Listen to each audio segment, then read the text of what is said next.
खबर में आप सभी का स्वागत है। मैं हूं डॉक्टर प्रभात। महंगाई एक ऐसा मुद्दा जिसको अब तक तो सियासी मुद्दा माना जाता था, चुनावी मुद्दा माना जाता था। जब भी इलेक्शन आते थे तो इसको लेकर जोर शोर से भाषण दिए जाते थे। लेकिन इस बार महंगाई को लेकर बहुत ज्यादा जनता प्रभावित नजर नहीं आ रही है। उसकी वजह क्या है? एक वो दौर था जब महंगाई, प्याज, दाल, रसोई गैस, इसके दामों पर सरकारें गिर जाया करती थी। लेकिन आज लोग ये तक कहते सुनाई देते हैं कि 200 नहीं, 2000 का भी अगर पेट्रोल हो जाएगा तो भी वो खुश हैं। आखिर महंगाई मुद्दों से कहां गौण हो गई और महंगाई का जो नया जो रिकॉर्ड बना है, जो नई रिपोर्ट आई है, वो लोगों को चिंतित क्यों नहीं कर रही है और खासतौर पर चुनावों पर इसका क्या असर है तो कितना है और नहीं है तो क्यों नहीं है? इसको लेकर आज हम बात करने की कोशिश करेंगे। हमारे साथ जो पैनल जुड़ा हुआ है, सबसे पहले उन सभी से आपका परिचय करवा देते हैं। हमारे साथ सुरेश गर्ग साहब बीजेपी से जुड़े हुए हैं, हमारे साथ भीमराज जाखड़ जी कांग्रेस से जुड़े हुए हैं, हमारे वरिष्ठ सहयोगी अनिल सेन हमारे साथ जुड़े हुए हैं। अब सुरेश जी, इस बार क्या आपको लग रहा है कि महंगाई वास्तव में एक मुद्दा रह गई है? क्योंकि जो ताजा रिपोर्ट आई है वो तो वास्तव में चिंता देने वाली है। 2014, 2019 और उसके बाद 2024 की अगर हम बात करें, लगातार जो महंगाई का जो प्रतिशत है, महंगाई जो दर है, गांवों और शहरों में अलग अलग तरीके से बढ़ी है। शहरों में तो और गांव में दोनों अगर नजरिए से देखें तो क्या आपको लग रहा है कि इस बार इलेक्शन में इसका कोई असर रहा है? प्रभात जी, सबसे पहले तो मैं ये करेक्शन कर देता हूं कि महंगाई नहीं बढ़ी है। महंगाई पिछले महीने के मुकाबले में कम हुई है। रिटेल महंगाई दर मार्च के अंदर 4.85% थी। अभी जो महंगाई दर है, जो अप्रैल के आंकड़े आए हैं, उसमें 4.83 है, यानी कि 0.02% महंगाई दर कम हुई है। दूसरा, फिर मैं ये कहना चाहता हूं कि आरबीआई ने एक बेंचमार्क बना रखा है कि 2% से 6% के ब्रैकेट के अंदर महंगाई दर रहनी चाहिए। हम लगातार जो महंगाई दर है वो हमारी उसी ब्रैकेट के अंदर है। हमने 5%, 5.25% या उसके नीचे पे ही कंटिन्यू हमारी लगातार, अगर पिछले 12 महीने या पिछले 2 साल 3 साल को देखेंगे तो केवल एक बार 6% से ऊपर गई है, बाकी हमेशा 6% से नीचे गई है। तो जहां तक महंगाई बढ़ने की बात है तो महंगाई के जो आज के आंकड़े वो ये दर्शाते हैं कि महंगाई दर अब मार्च के कंपैरिजन में कम हुई है। दूसरा, महंगाई, देखिए आज जनता क्या चाहती है? जनता देश सुरक्षित चाहती है कि मेरा देश सुरक्षित रहे, सब कुछ अच्छा रहेगा। और वो देश सुरक्षित कब रहेगा? जब नरेंद्र मोदी जी की सरकार रहेगी, क्योंकि नरेंद्र मोदी जी के लिए देश पहले है, फिर पार्टी है, फिर परिवार है। तो इसलिए जनता हमेशा ये देखना चाहती है कि मेरा देश सुरक्षित रहे। देश सुरक्षित के लिए वो नरेंद्र मोदी जी को प्रधानमंत्री देखना चाहती है, क्योंकि आज हमने बॉर्डर की हमने रक्षा की है। आपने देख लिया होगा कि डिफेंस के अंदर हमने किस तरह से आत्मनिर्भर हुए। हम डिफेंस एक्सपोर्ट कर रहे हैं। आज सेना को जिस चीज की जरूरत होती है, सेना को जो आधुनिक हथियारों की जरूरत होती है, उसको तुरंत हम मुहैया करा रहे हैं। आज बुलेट प्रूफ जैकेट अगर सेना को मुहैया करा रहे हैं तो ये जनता देख रही है। जनता को ये चाहिए कि आज जनता एक स्थायी सरकार की इंतजार में है कि अगर स्थायी सरकार दे सकती है तो वो नरेंद्र मोदी जी दे सकते हैं। तो जनता का सबसे ज्यादा यही रहता है कि भाई नरेंद्र मोदी जी है, क्योंकि आपने देखा होगा कि पहली बात है कि हम 400 से ज्यादा सीटें लेके आ रहे हैं। दूसरा, इनके इंडी गठबंधन में बता दीजिए कि इनका प्रधानमंत्री कौन होगा। इनके जो प्रधानमंत्री तो महंगाई को लेकर बात करते हैं। मैं एक बार जाखड़ साहब से भी ले लेता हूं। जाखड़ साहब, आपने सुना, मैं लौटूंगा आपके पास, आपने सुना कि महंगाई कोई मुद्दा नहीं है और महंगाई को लेकर उन्होंने कंपैरिजन भी बताया कि अप्रैल के मुकाबले 0.02% जो है वो महंगाई पहले से उल्टा कम हुई है। और इसके अलावा उनका कहना है कि महंगाई मुद्दा इस बार चुनावों में नहीं है, क्योंकि एकमात्र मुद्दा है मोदी, उनकी सरकार बनी है। क्योंकि अगर उनकी सरकार वापस बनती है तो महंगाई भी कम हो जाएगी और जितनी भी सरकार की तरफ से सुविधाएं हैं वो लोगों की तकलीफों को कम करेंगी। हाथ कंगन को आरसी क्या और पढ़े लिखे को फारसी क्या? पता नहीं सुरेश जी कौन से आंकड़े पढ़ के हैं, कौन से नहीं पढ़ के हैं, मुझे तो ध्यान नहीं है। पर मैं इतना, एक जो महंगाई है हिंदुस्तान के अंदर है, वो मेजर महंगाई डिपेंड करती है पेट्रोल डीजल पे। पिछले 15 महीनों में $50 सस्ता हो गया कच्चा तेल, तो आप सस्ता क्यों नहीं कर रहे हैं? आज आंकड़े हैं 81,000 करोड़ रुपए पेट्रोल। सुनिए गर्ग साहब, मैं जो कह रहा हूँ 81,000 करोड़ रुपए का बेनिफिट हुआ है, तो उसमें से कुछ हिस्सा जनता को लाभ देना चाहिए, सस्ता होना चाहिए था। आप डीजल पेट्रोल सस्ता करते। सिलेंडर के दाम देख लीजिए, महंगाई सिलेंडर में होती नहीं है क्या? जब आप 400 को, स्मृति ईरानी जी मुझे तो दिखाई नहीं दे रही, और जंतर मंतर पे नागिन डांस करती थी सिलेंडर लेके, आज खाएंगे जब 1100 रुपए बिक रहा है सिलेंडर। और इन्होंने कहा था कि हम सरकार में आएंगे तो हम 500 रुपए सिलेंडर देंगे। मैं आपको आंकड़े याद दिला देता हूं कि 76 लाख लोगों को राजस्थान में कांग्रेस सरकार सिलेंडर देती थी और इन्होंने 72,83,000 को दिया, जिसमें 5,73,000 लोगों के तो आवेदन पेंडिंग है। तो आप कौन सी सुविधा दे रहे हो?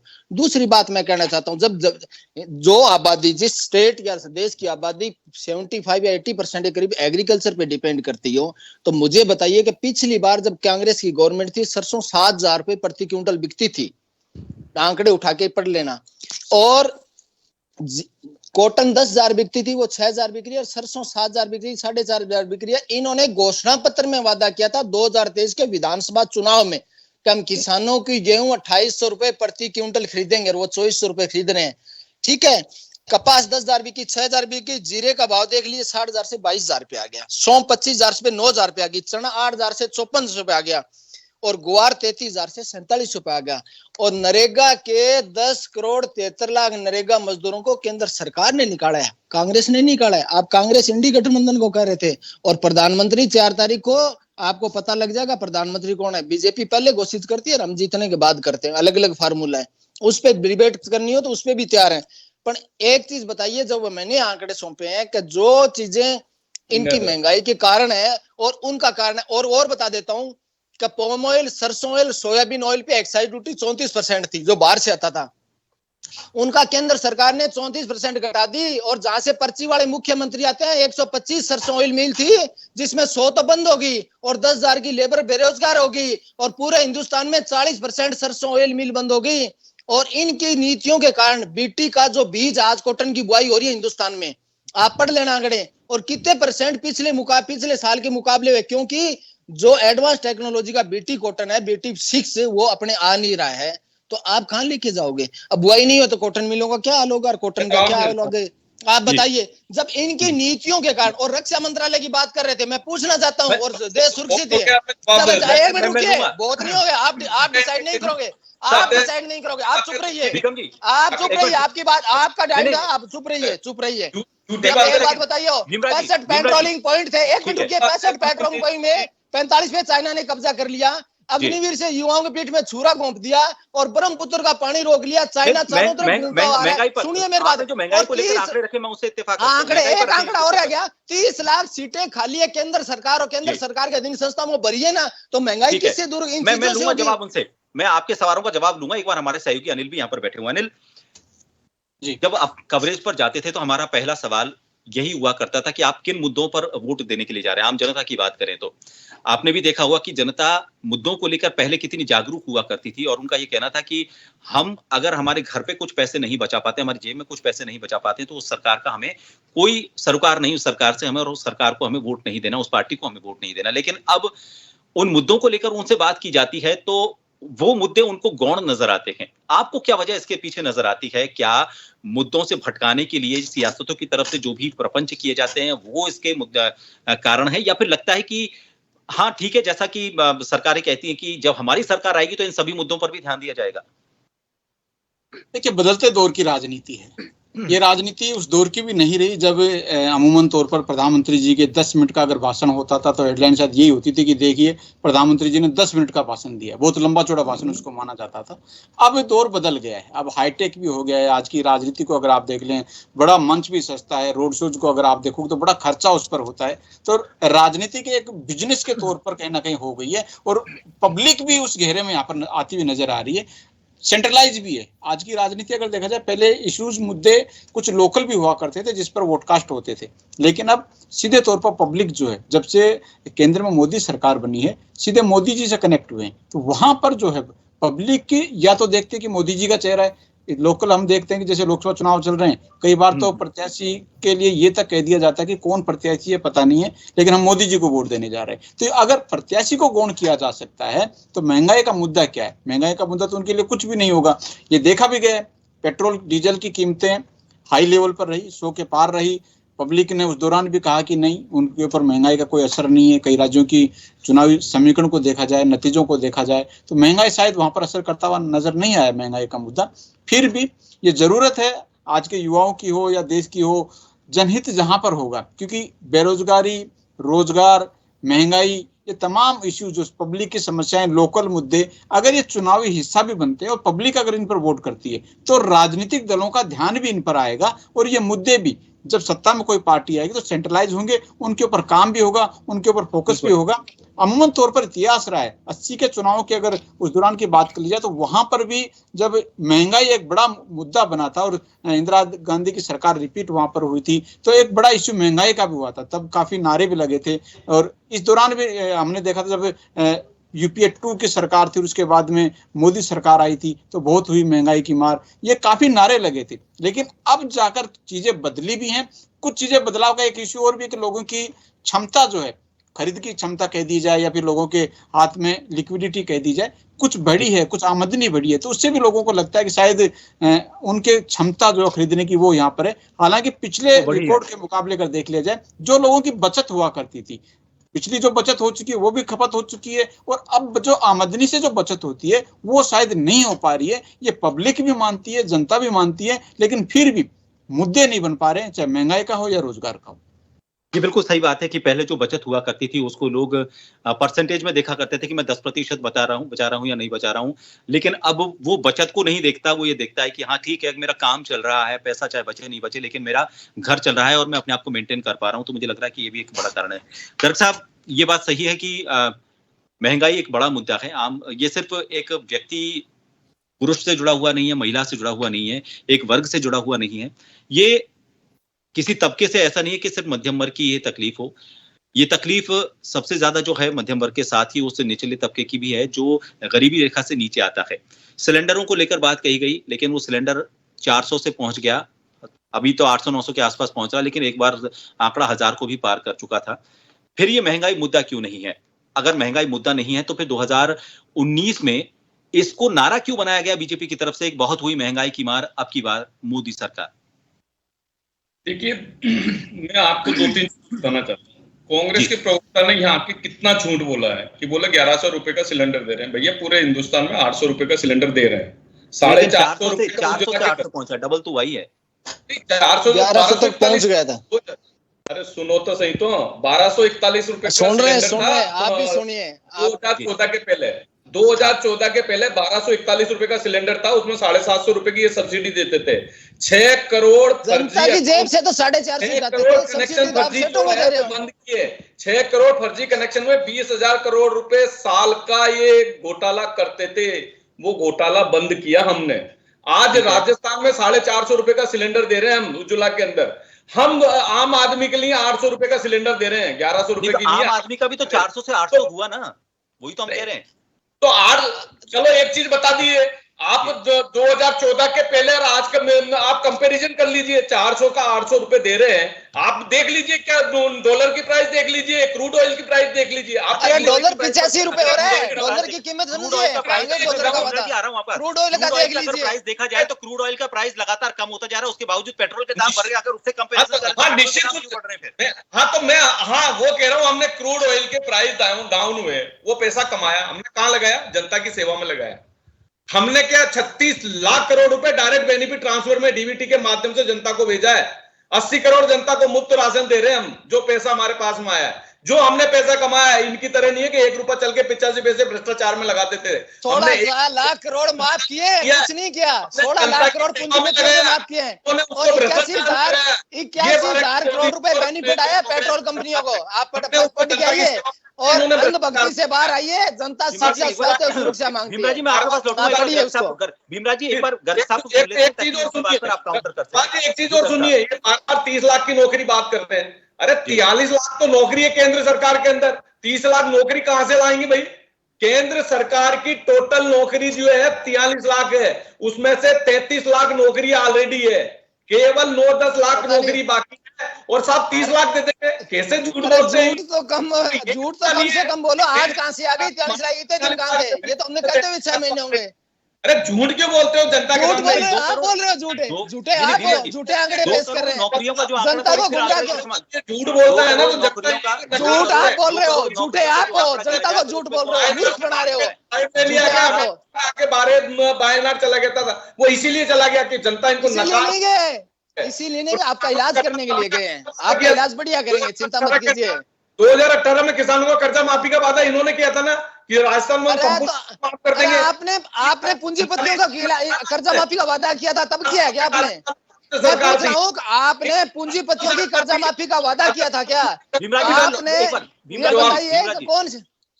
भीमराज जी, मैं लौटूंगा आपके पास। गर्ग साहब की बात सुन लेते हैं। गर्ग साहब, अगर मान लीजिए कर्ज माफी की अगर बात आती है तो ये जो आंकड़ा आता है इससे बहुत ज्यादा आंकड़ा तो उनका आता है 4-5 लोगों का, उद्योगपतियों का, जिनका इतना पैसा माफ किया गया कि किसानों के कर्ज को कई सालों तक माफ किया जा सकता था। मनरेगा कई साल तक चल सकता था। देखिए प्रभात जी, आप एक चैनल के वरिष्ठ गलत बोल रहे हो कि माफ किया। किसी का लोन माफ नहीं हुआ है, किसी का लोन माफ नहीं हुआ है। मैं दावे के साथ कह दूं, अगर कोई ये कहते कि हमने किसी का कर्जा माफ किया हो, किसी का कर्जा माफ नहीं किया किसी उद्योगपति का। वो एनपीए के अंदर गया हुआ, उसको बुक्स में से हटाया गया, रिकवरी चल रही है और इसके बाद में 10 लाख करोड़ रुपए की रिकवरी की है। बैंकों का 85,000 करोड़ रुपए का नुकसान था 2014 से पहले, आज 1.25 लाख करोड़ रुपए का प्रॉफिट है। अकेली एसबीआई ने 63,000 करोड़ रुपए का प्रॉफिट दिया है। वो है मोदी जी, इन्होंने उनको भ्रष्टाचार में लगा दिया था। पहले 12 बैंक पीसीए में हुआ करती थी, आज कोई भी बैंक पीसीए नहीं है। पीसीए का मतलब होता है कि वो लोन देने के लिए मना है, उसके लिए वो लोन नहीं दे सकती। आज सभी बैंकों के अंदर प्रॉफिट आ रहा है। ये किया हमने। इन्होंने रेवड़ियों की तरह नोट लोन बांटे थे, उनको हमने रोका है और 1 रुपए का हमने किसी का कर्जा माफ नहीं किया है। मैं के साथ कह सकता हूं, मैं भीमराज जी से काउंटर ले लेता हूं उसका। भीमराज जी से मैं काउंटर लेता हूं। भीमराज जी, आप कुछ कहना चाह रहे थे, लेकिन इसके साथ ये भी मेरा एक सवाल भी मैं इसमें जोड़ना चाहूंगा। कांग्रेस कहां विफल रही महंगाई को मुद्दा बनाने में?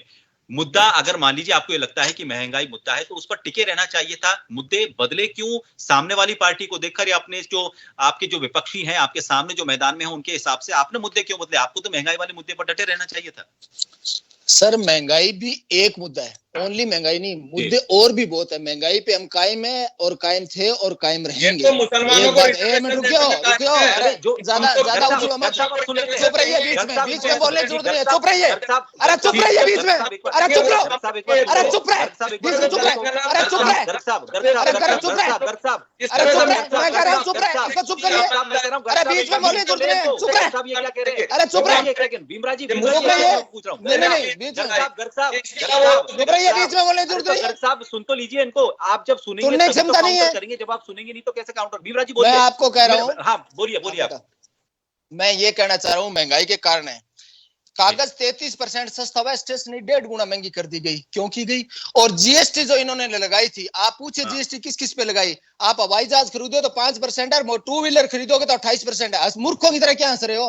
पढ़ के आंकड़े देखकर आपकी औकात है? बकवास बंद करिए, बकवास बंद करिए, बीच में बोलने की जरूरत नहीं है। बकवास बंद करिए, बकवास बंद, अंग्रेजी दिखाने की जरूरत नहीं है मेरे को।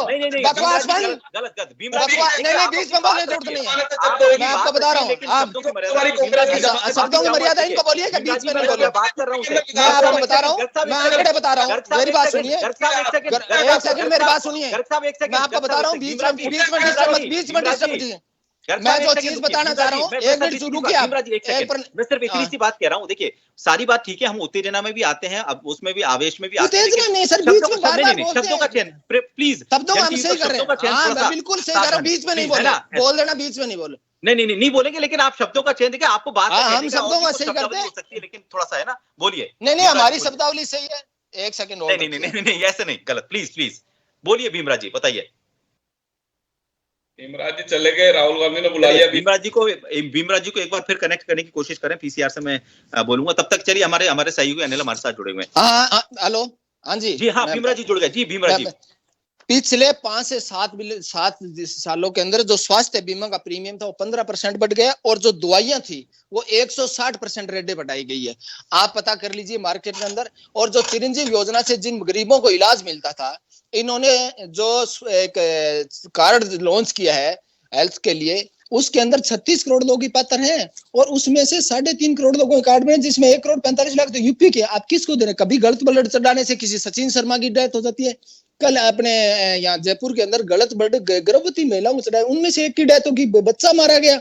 और ये कह रहे थे लोन किसका माफ किया? मैं बता देता हूँ, वीडियो कॉन का 42,000 करोड़ का लोन था, 39,000 करोड़ रुपए माफ की गई। रुचि सोया का 9400 करोड़ का था, 5,000 करोड़ माफ किए गए। मैं बता देता हूँ, और उसी रुचि सोया को हेमा मालिनी रामदेव को बेचा गया। सेंट्रल इलेक्ट्रॉनिक्स 10,000 करोड़ की कंपनी थी, 200 करोड़ में बेची गई।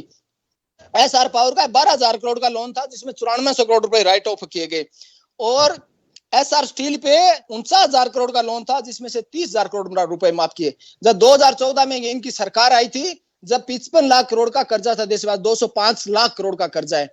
और रही बात 16 लाख करोड़ रुपए पूंजीपतियों के माफ किए गए इन्होंने, और किसके इशारे पे 3 काले कानून लाए थे और किन के गोदाम बनने थे और किन बैंकों से फाइनेंस हुआ, ये जनता को बताना चाहिए ना। कौन लोग थे और वो कौन लोग थे जिन्होंने नोटबंदी का आइडिया दिया था और किसको प्लांट लगाने दिया। नोटबंदी से गरीबों पे मार नहीं पड़ी और इन्होंने जनधन योजना से खाते खुलाए थे गरीबों के। एंकर महोदय, जिसमें ओनली एसबीआई का डाटा है कि 250 करोड़ रुपए गरीबों के खाते से इसलिए कट गए कि मिनिमम, क्यों उनके पास पैसे नहीं थे। और जीएसटी लगा के खाने पीने की चीजों से भी जीएसटी लगा दी, तो अंग्रेजों से भी बुरे निकले ये लोग। आप कौन सा है? तो एक कहावत चलती है कि ऐसा कोई सगा नहीं जिसको हमने ठगा नहीं, ये बीजेपी करे। और कह रहे हैं विकास मिलेगा, 81,000 करोड़ रुपए इन्होंने पेट्रोल कंपनियों में फाइनेंस बेनिफिट में रही है, तो देश का पैसा जा कहां रहा है? और ये कह रहे थे बैंकों ने बेनिफिट दिया है। मैं कह रहा हूं पिछले वित्तीय वर्ष में तो 70,000 करोड़ का बेनिफिट था, अभी आंकड़े आए नहीं, आंकड़े आ जाएंगे। और उनको कह रहे हैं हम 10% हिस्सेदारी बेचना चाहते हैं। और दूसरा बताऊं, इनका सिर्फ और सिर्फ ईडी और सीबीआई इनकम टैक्स को रिकवरी एजेंसी बना रखा है, और सिर्फ दो एक कहावत चलती है, हम दो हमारे दो वाली, 2 गुजराती बेच रहे हैं, 2 गुजराती खरीद रहे हैं, इसके बाद नहीं। और आप बताइए, यदि ये कह रहे हैं कार्रवाई करेंगे, दिल्ली के अंदर थानों के अंदर 70,000 करोड़ की जो हीरोइन पकड़ी गई थी वो गायब हो गई, आखिर गई कहां?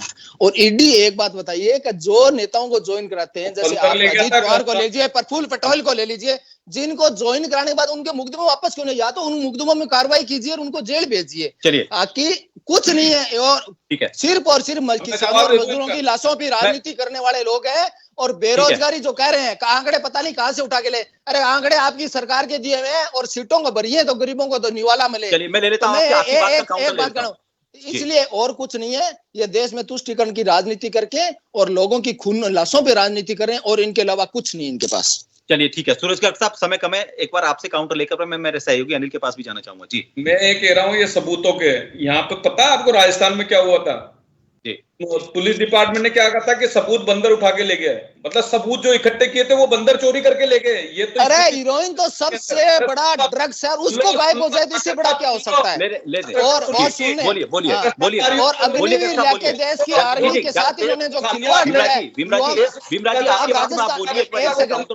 राजस्थान में जितेंद्र सिंह शहीद हुआ अग्निवीर, जिसकी डेड बॉडी उन्होंने बात बताई है, क्या किया क्या?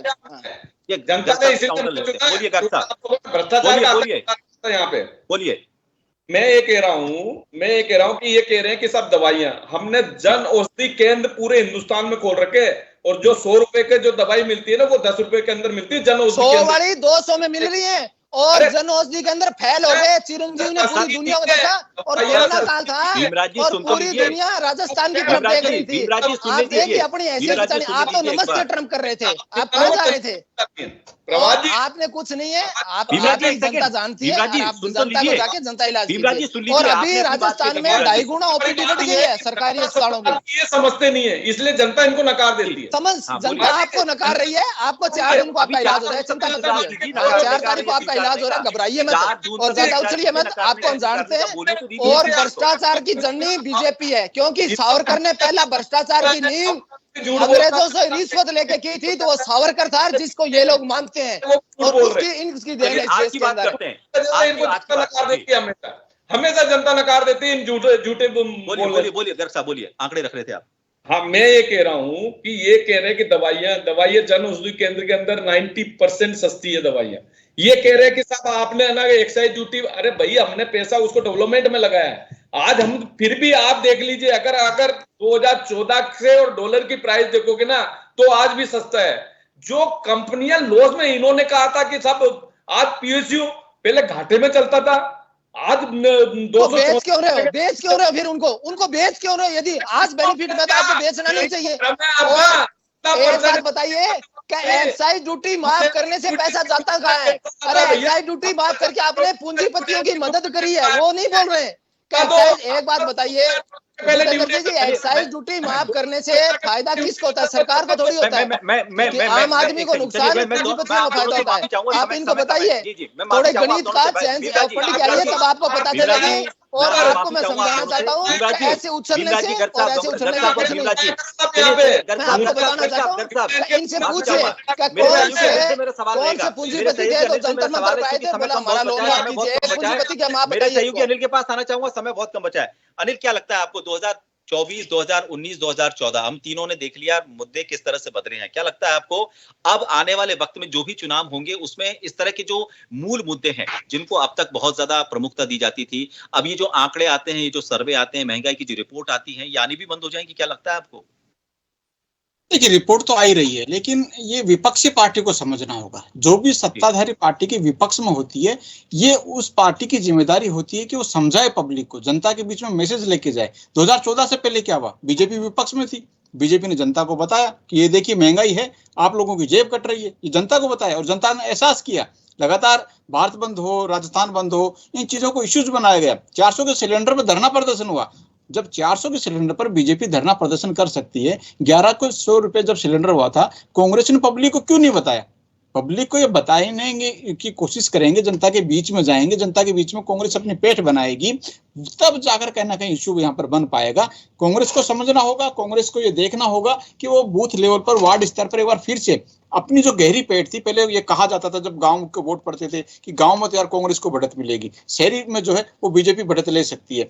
लेकिन अब की स्थिति देख लीजिए, अब ऐसा नहीं है। अब कांग्रेस जो कमजोर हुई है, कांग्रेस पिछले 2 लगातार चुनाव के हम देख रहे हैं, लोकसभा की चीजों को देख लिया जाए, अलग अलग स्टेट को अगर देख लिया जाए, वहां से भी कांग्रेस जो है वो पीछे होती जा रही है। आम आदमी पार्टी जो है 2 राज्यों के अंदर सरकार बना चुकी है। तो कांग्रेस को ये देखना होगा, एक खास स्ट्रेटेजी बनानी होगी और जनता के बीच में पॉजिटिव मैसेज कैसे जा सकता है और जनता इसको स्वीकार कैसे करे, ये तमाम चीजें देखनी होंगी।